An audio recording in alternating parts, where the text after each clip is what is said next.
কেন? চল তাড়াতাড়ি। আমি আর হাঁটতে পারতেছি না বাবু, যে কোনো একটা গাড়ি বুকিং করো, আমার অবস্থা খারাপ। আরে তো রাস্তা অব্দি যাবি তো? তারপর তো গাড়িতে উঠাবো নাকি? রাস্তা অব্দিও যাওয়ার কায়দা নেই। মহা সমস্যা। তাহলে তুই এখানে দাঁড়া, আমি দেখি একটা অটো ফটো ডেকে নিয়ে আসি। তাড়াতাড়ি যান। আর জ্বালার বাঁচি না। সামনে ভোট, ইলেকশনের জন্য দৌড়বো নাকি এইসব হাবি জাবি কাজ করবো কিছু বুঝে পাচ্ছি না। শালা নারকেল বেগম, তোর আমি ছাড়বো না। তুই আমারে বাসের মাথায় উঠেছিস, দেখ তোর আমি কি করি।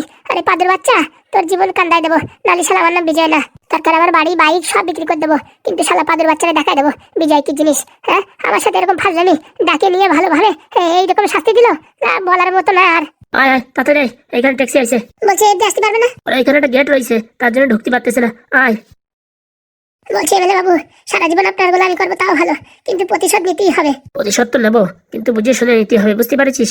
ওই নারকেল বেগম সেরকম সুবিধার মেয়ে ছিল না, ওর সাথে ফাজলামিতি করতে গেলে মাথায় বুদ্ধি খাটায় কাজ করতে হবে। দরকারে বাড়ি ঘর দর সব বেঁচে দেবো, কিন্তু প্রতিশোধ নিতেই হবে। চল চল চল, পরে দেখা যাবে। বা তোমাদের এতদিন পরে দর্শন পাওয়া গেল। ভাবিছিলাম এই রবিবার তোমাদের ওইখানে আসবো শহরে। তা স্যার আপনিও ভুলে গেছেন, একবারও ঘুরতে টুরতে আসেন না, আর কি বলবো। ঘুরতে যাব সে কায়দার নাই। যে ছেলের জন্ম হয়েছে মনে হয় কি একটা আড়িয়া বাছুর। কেন স্যার? এত ফাজলামি যে করতে পারে তা মোটামুটি ভাবার বাইরে, বুঝতে পারিস? আমি তো সারা জীবন সাদা সিম্পল, আমার বউটাও তো অত চালু না, কিন্তু ছেলেটা যে এত বাতিল হয়েছে, সারাদিন মোবাইল আর মোবাইল। ও স্যার, আজকালকার সব ছেলে পেলে ওরকম। ওইসব কথা ছাড়ো, পাদুরি দেখো এই বয়সে কি কি আবিষ্কার করেছে, এমনকি তোমার রোগও ঠিক করে দিয়েছে। আমি তো মোটামুটি ভাবতেছি পাদুরি দেখাবো। এখানে ডাক্তার দুটো দেখাইছি, শরীরটা ঠিক আসতেছে না, তাই ভাবিছি পাদুর কাছে গিয়ে একটু আয়ুর্বেদিক ওষুধ খাইয়ে আসবো। তা স্যার আসবেন তো, কোনো সমস্যা নেই।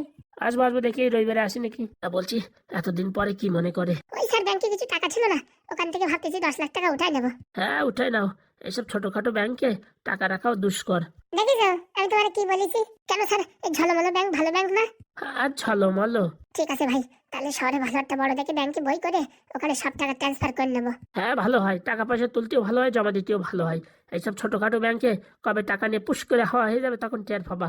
আজকে বলিনি, হাগুদার এই 43 বছর আগের বলতেছি। পুরি শালা, আমার 43 বছর বয়স হয়েছে, তোমার গেঞ্জির বয়স যদি 43 বছর হতে পারে, তা তোমার বয়স 43 বছর হতে পারে না? এই গেঞ্জি আমার আগে প্রায় 5-7 জন গায়ে দিছে, তা গেঞ্জির বয়স হতেই পারে। বলছি স্যার, তা ভাইপো কোথায়? আর বলো না, ওটা হচ্ছে জলদস্যু একটা, গেছে কোথায় গুলি খেলতি।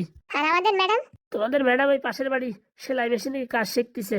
তাও ভালো, ভুরু তোলা শিখিনি সেটাই অনেক। ওসব হয়ে গেছে শিখা, এখন এই সেলাই মেশিন বাকি আছে। বলছি কি স্যার, এই বয়সে কি আপনি একটা কসমেটিকের দোকান দেবেন নাকি স্যার? আরে না না, আর কদিন চাকরি বাকরি আছে, তারপর রিটায়ার নিয়ে ভাবিছি ছোট্টখাট্টো একটা মুদিখানার দোকান দেবো, আর তার সাথে ওই বউটা একটু ওই ভুরু তোলার কাজ টাজ করবে এইসব বলিছে। আজকাল স্যার এই মুদিখানার দোকান চলে না, যদি পারেন স্যার এটা বাংলার দোকান দেন, বিশাল চলবে। সে তো ঠিক কথা বলিছো, কিন্তু একটা মাস্টার মানুষ হয়ে কি বাংলার দোকান দেওয়া যায়? আরে স্যার, কেউ জানতে পারবে না, লোক রেখে দেবেন, খালি কমিশন উঠাবেন। ভালো বুদ্ধি দেছো। আর স্যার লোকের কথা ছাড়েন, লোকে তো নিন্দাবন্ধ করবেই। এখন কারোর কাছে 2-4 লাখ টাকা চান, দেখেন কেউ দেবে না। সে তো জানি, একমাত্র তোমরাই আমার যেভাবে সাহায্য করেছো পৃথিবীর অন্য কেউ কোনোদিন করবে না। দুঃখ সবসময় এটাই লাগে, এখান থেকে চলে গেছো। এখান থাকলে সকাল বিকাল তোমাদের সাথে দেখা হতো, এখন দেখা হয় দুষ্কর। আর বলবেন না স্যার, শহরের উপরে মজা আছে, অনেক টাকা ইনকাম করার অনেক লাইন আছে। তাই নাকি? আপনি স্যার রিটায়ার হয়ে গেলে শহরে এসে যদি টিউশনে পড়েন না স্যার, এত টাকা ইনকাম করতে পারবেন না, ও কেতা ভরে রাখতে পারবেন। তাই ভাবতেছি, আর 6 মাস আছে, 6 মাস চাকরির পরে চলে আসবো নাকি শহরে, তাই ভাবতেছি। হ্যাঁ, শহরে চলে আসলে ছেলেরাও মানুষ হবে, নয়তো এখানে স্কুল ফিস্কুল ভালো না তো, আর সারাদিন এইসব উল্টোপাল্টা ছেলের সাথে মিশে হাবি জাবি বিড়ি খাওয়া সিগারেট খাওয়া এইসব শিখবে। ওসব কথা আর বললে না, ওর ধারে ধারে প্রায় চলে গেছে। বলছি কাকারে নিয়ে শহরে চলে আসেন, বাড়ি টাড়িও একটা কিনা হয়েছে, এখন মোটামুটি ওখানে থাকা টাকা যাবে। ও বাবা, বাড়িও কিনিছো? ওই স্যার আপনাদের দয়ায় 10 লাখ টাকা একটা বাড়ি কিনেছি। বাবা, খুব ভালো কাজ করেছো। তা আজকে কিন্তু তোমাদের থাকতে হবে, কোথাও যাবা না? ওই স্যার থাকার জন্যই আইছি, সকালবেলা টাকা দেবে তো, এখন রাত্রিবেলা আবার কোথায় ফেরত যাবো, তার জন্য ভাবিছি আপনার বাড়ি একটু আশ্রয় নেবো। ছি ছি ছি, এসব কথা বলে লজ্জা দিচ্ছ কেন তুমি আমার? হ্যাঁ, আশ্রয় নেবা, এ আবার কোন কথা? ওই তার মানে স্যার তাই। জীবনে এত বিপদে বিপদে তোমরা সাহায্য করছো, আর আজকে যদি এই কথা বলো, ছি ছি ছি, আমি পুরো লজ্জিত হয়ে যাব। তোমরা এক কাজ করো, এখানে বসো, বুঝছো? আমি বাজারে টপ করে খাসির মাংস নিয়ে আসি। না না স্যার, ওইসব কিছু করার দরকার নেই, আমরা করে সেদ্ধ ভাত খাই কেতামড়ি দিয়ে শুয়ে পড়বো, সকালবেলা বেরোইছি তো। একদম চুপচাপ থাকো, তোমরা চুপচাপ বসো, আমি আসছি। আর তোমাদের বৌদি আসলি বলো আমি একটু বাজারে গেছি। আচ্ছা। কতদিন পরে ফুটু আর হাগু আইসে রে বাবা, আজকে একটু জমিয়ে খাওয়া দাওয়া হবে। বসো তোমরা এখন বসো, আমি যাবো আর আসবো। বলছি হাগুদা স্যারও বলিস দেখিস এইসব ছোটখাটো ব্যাংকে টাকা রাখা যাবে না। ঠিক আছে ভাই, কালকে টাকাটা উঠাইয়ে তারপরে এইসব ব্যবস্থা করতে হবে। মোটামুটি এক সপ্তাহ পরে আবার আসিয়ে নতুন ব্যাংকে সব টাকা ট্রান্সফার করে নিতে হবে। ঠিক বলিস। এখন তো আর ভয় লাগছে যে এই কয়দিনের ভিতরে আবার টাকা কিছু হয়ে না যায়। ওরে বাবা, তুমি তো সব ভুলে গেছিলে টাকার কথা, তখন তো কোনো টেনশন ছিল না। এখন মনে পড়েছে, এখন বাবা কেটা ওটা শিখাইছে।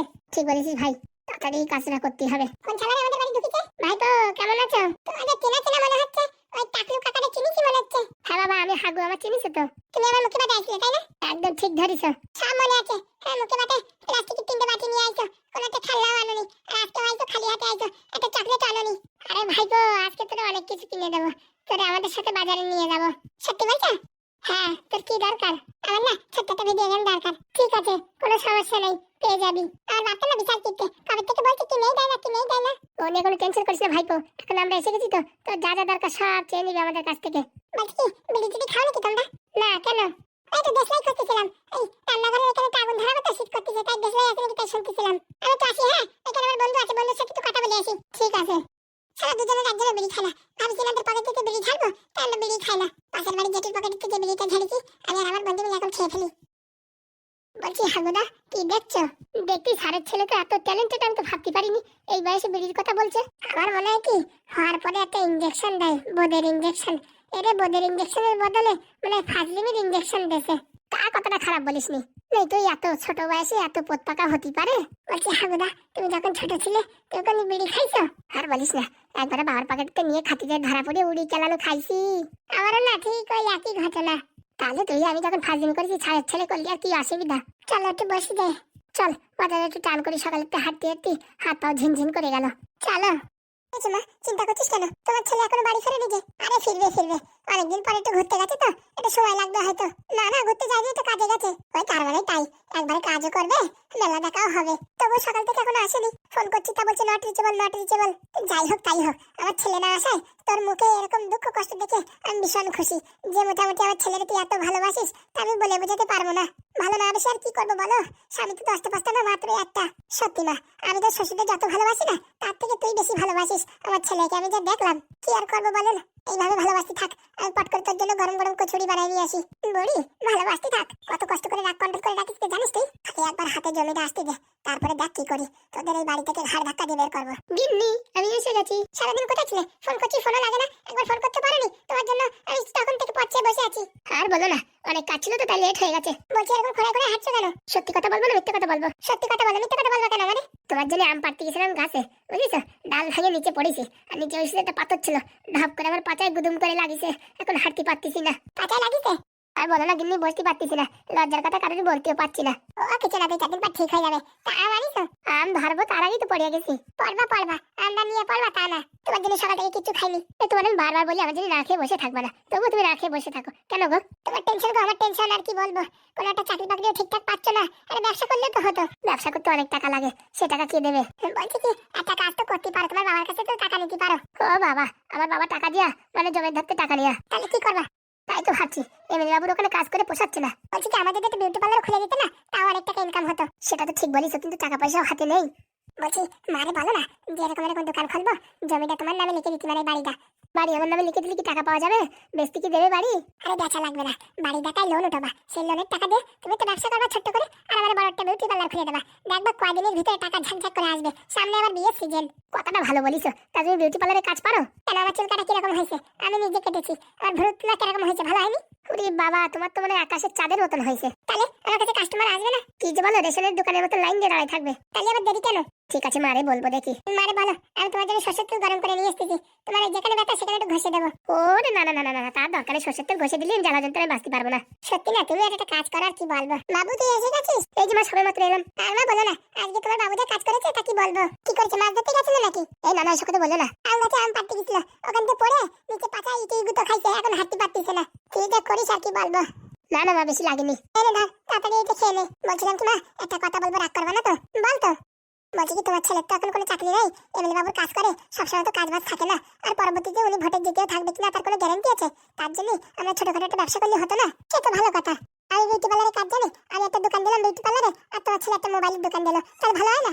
একদম ভালো হয়। আমার কাছে কিছু টাকা আছে, 5-10 হাজার, সেই টাকা দেবানি তোমাদের এই ব্যবসা করতে। 5-10 হাজার টাকা কি হবে মা? অনেক টাকার দরকার। বাবারে বললি তো টাকা দেবেই না। আর বলিস না, তোর বাবাটা কিপটে। বলছি কি মা, বাবারে বলো না কিছু টাকা দিতে। শোন বাবা, তোর বাবারে যা কিছু বলিস সব কিছুতে রাজি। ওই টাকার কথা বললি বাদুরের মুখের মতো পুরো একদম চুমিস হয়ে পড়ে।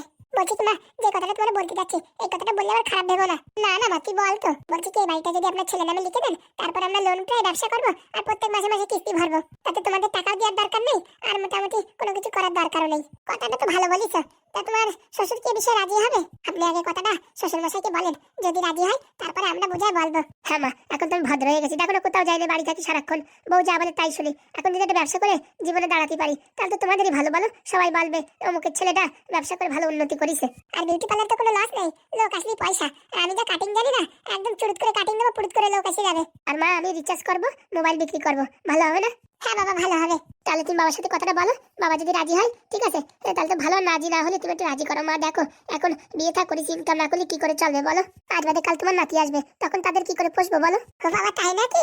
জানি না, আগের থেকে বলবা তো। দাঁড়াও মা, তোমার মিষ্টি মুখ করাবো এখন। এটা তাড়াতাড়ি খেয়ে নাও। হ্যাঁ, আমি আসছি এক্ষুনি। কি ব্যাপার? হ্যাঁ, আমাদের নাতি আসবে, আমি এখন জানতে পারলাম না ঘটনাটা। পুরা মুখো, সারা দেশের কথা তুই এখন নাতির কথা বললি কেন তুই? আরে বউ, এটা নতুন একটা টিপস। এই কথা বলি মা আনন্দে পাগল হয়ে যাবে না, বাবার মনটাও বলতে পারে। নাতির কথা শুনে বুঝতে পারিস? আর হারাম দাদা, পরে যদি জানতে পারে মিথ্যে কথা, তখন তখন বুঝে শুধু একটা বলে দিলি হয়ে গেল। প্রথম টাকা হাতে আসার দরকার, বুঝতে পারিস? সত্যি তোমারও ভারী বুদ্ধি হচ্ছে আজকাল দেখছি। কার কাছ থেকে ট্রেনিং নিচ্ছি বুঝতে পারো না? তোমার কাছ থেকে। তোমার মাথায় বুদ্ধি কি কম? ভালো কথা বলিস। বলছি কি, মাঝে মাঝে বমি করার একটু ভঙ্গি করে বুঝছো, তারপরে তোমার উপরে বিশ্বাস করবে, আর ভাববে কি এই বউ আর ছেড়ে চলে যাবে না। মোটামুটি ছেলে মেয়ে হবে যখন, তখন তাদের মন মানসিকতা এখন শান্ত হয়ে গেছে, তাহলে জমি টমি লিখে দিই, তাই ভাববে। বুঝতে পারিস? সত্যি তোমার মাথায় যে ভারী ভালো বুদ্ধি হচ্ছে দেখছি দিন দিন। এমএলএ বাবুর কাছ থেকে তো কিছু বুদ্ধি নেই। বলছি মামনি, হ্যাঁ মিষ্টি মুখ করো। না না, হ্যাঁ এখনই এসবের কি দরকার? এত সুন্দর একটা খবর আর আমাদের দাওনি? ভাবিছি পরে দেবো, তা তোমার ছেলেই বলে দিল। ভালো কাজ করেছে। না না, তাড়াতাড়ি নাও, মিষ্টি মুখ করো। বিজয়, দাঁড়িয়ে দেখছিস কি? তাড়াতাড়ি বাজার থেকে কোনো ফল ফুল নিয়ে আয়, আর তোর বাবার ডেকে নিয়ে আয়। বলছি মা একটা ইম্পর্টেন্ট কথা বলবে। হ্যাঁ, এখনই যাচ্ছি মা। বলছি কি, বাবার একটু বুঝাও কিন্তু, ঠিক আছে? ওই টাকা পয়সার ব্যাপারে তুই অনেক টেনশন করিস না, তোর বাবার চাবিকাঠি সব আমার হাতে। কি করে রাজি করাতে হয় সে আমার জানা আছে। ঠিক আছে। একদিকে কষ্ট হলে আরেকদিকে আনন্দ আছে। পাচায় খোঁচা খাইছি তা কি হয়েছে? এখন টাকা পয়সা হাতে আসলে সব ব্যথা যন্ত্রণা কমে যাবে। খামা খা, ভালো করে খা, পেট ভরে খা। হ্যাঁ, মিষ্টিটা খেয়ে স্যুপটা খেয়ে ফেল। তোর জন্য আমি আরো গরম গরম রান্না করছি। এত কিছু করা লাগবে না মা, ওই বললে হবে? এখন শক্তির দরকার, শরীরে ভিটামিনের দরকার। তুই চুপচাপ বস, তাহলে আসছি। তোর আজকে থেকে কোনো কাজ করা লাগবে না, ঠিক আছে? আমি ঠাকুমা হবো, কি মজা। যাক শালা বড়টা মিথ্যে কথা বললেও লাভ করাই দিতে আমারে। কাজ বাজ কিচ্ছু করা লাগবে না, বসে বসে ভালো মন্দ খাবো, আর টাকাটা হাতে পালি নিয়ে বাগান চেরা দৌড়। ক্যাবলা খাপা আন্দাজ একটা কথা বললি, এখন সেই কথাটা এখন ভারী কাজে লাগে যাবে। এখন এরা ভাববে কি এই বউ আর এই বাড়ি ছেড়ে যেতে পারবে না। দাও, লিখে দাও জমি, কোনো সমস্যা নেই। আর যেই না লিখে দিছো সেই দেখবা কেমন লাগে। আমার নাম চৈতালি, চৈ গাছের মতন ঝাল।